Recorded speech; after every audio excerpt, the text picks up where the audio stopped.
Welcome to the announcements for March 7th, the third Sunday of Lent. I'm Jeff Jacobs, the Junior Warden, and I'm going to spend a few minutes talking with you about three areas. First, I'm going to provide some Lenten reminders. Second, I'm going to provide a search committee update. And third, I'm going to talk a little bit about the reopening of our church building for in-person gatherings. Lenten reminders. Thank you to everyone who's working so hard to make this Lenten season meaningful for us. With the following activities: Deacon Dorothy, who's leading us through Stations of the Cross at 4:30 each Friday on Zoom. And to Teresa Brahm, who's providing daily meditations Monday through Friday at 8 in the morning. And those can be found on the St. Mark's Facebook page. And then finally to Kathy Lasicki, who put together the Lenten micro practices and the daily meditation calendar and other materials that were mailed to you prior to the beginning of Lent. Each of those activities we're hoping are providing you a meaningful way to journey through this Lenten season and know that it's a way that we can all worship in common, if not together. If you need more information on accessing any of the activities, certainly see Lion's Roar, call the church office, or reach out to Laura Cheston or myself. With respect to the search committee update, I want to first acknowledge the enormity of the undertaking and the importance of the undertaking, and thank the search committee led by Sue Phelps for the investment, the massive investment of their time and of their energy and of their talent on behalf of the entire St. Mark's family. The work that they're doing is very important, and we're thankful that they're doing that work.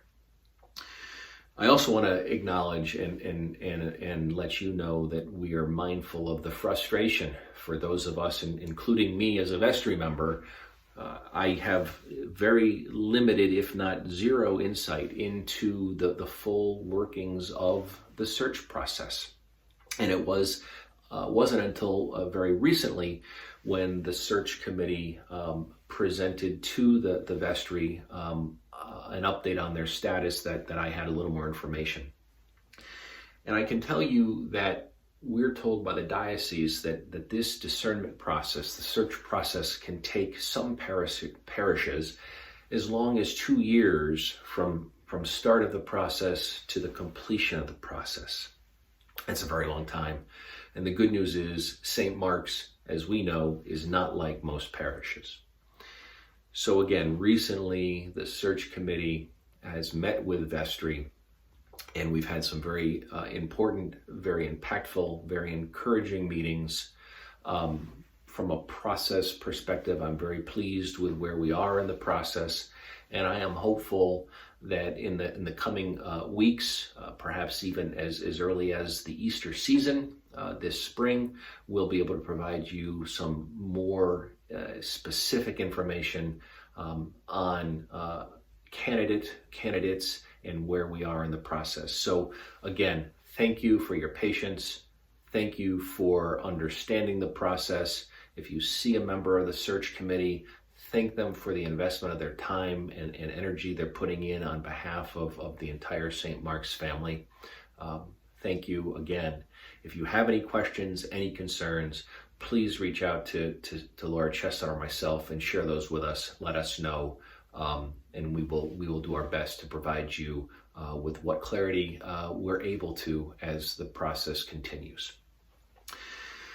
Finally, with the church reopening, I am pleased to indicate and let you know, as you've hopefully read in the Lion's Roar, that the church is reopening for in-person gathering beginning on March 21st with a service at 9 in the morning of morning prayer.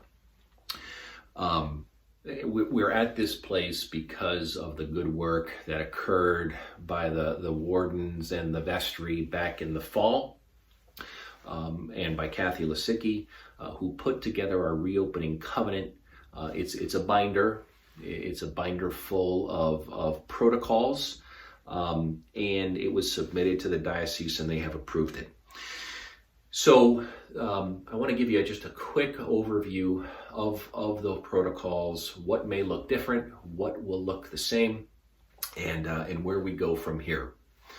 So the first thing to understand is that we know that coming back to church in person may not be for everybody. It's going to be a personal decision that you're going to make when you think about your health, your underlying conditions, and your comfort level in general. For those who are not comfortable yet or are yet able to come back, the services are going to continue to be recorded in broadcast on the St. Mark's webpage and or available via audio through the dial-up phone number. That worship option will continue. In connection with reopening of the building, what should you expect to see? First, you should expect to see a lot of what you're seeing out in the community currently. If you go to a doctor's office or if you go to even a store, masks will be required. Social distancing, 6 feet of separation will be in force.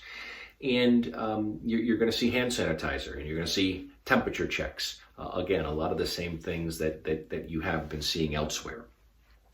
What will be the same? Well, hopefully what will be the same is that you're going to see behind masks and sparkling eyes some friendly faces. That'll be encouraging. And music, while we can't sing, music will be an important part of our worship service, and we're pleased that music will be played. Another big change is the reservation system from a tracking and tracing perspective, and to make sure that we fall in under our capacity limitations. You're going to have to reserve your pew. So no more rolling out of bed, rolling into the car, and showing up at church. Beginning the Thursday before the weeks where in-person gatherings are happening, you will be able to call the church office and request to reserve your pew or your seat. Kathy Lasicki, if you leave a message, will return a call and will confirm your reservation or your seat. If between the time you call to reserve a place and Sunday, either your plans change or you feel unwell, please give us a call back and let us know. Certainly, one of the tenets of the reopening is please do not come if you've got a fever, if you feel off, if you feel sick. Stay home for your safety and for the safety of your fellow parishioners. That, I think, at a high level are some of the changes. If you have any questions on the specifics, again, there's more information in the Lion's Roar. Bear with us as we go through the reopening process. There will be stumbles. Please share with us your thoughts and bear with us as we learn through this new phase together. But again, in the meantime, if you have any questions, please call the church office. Please reach out to Laura. Please reach out to me. And we'll do our best to provide you whatever answers we can about the reopening process. In the meantime, stay safe, be well, and see you soon.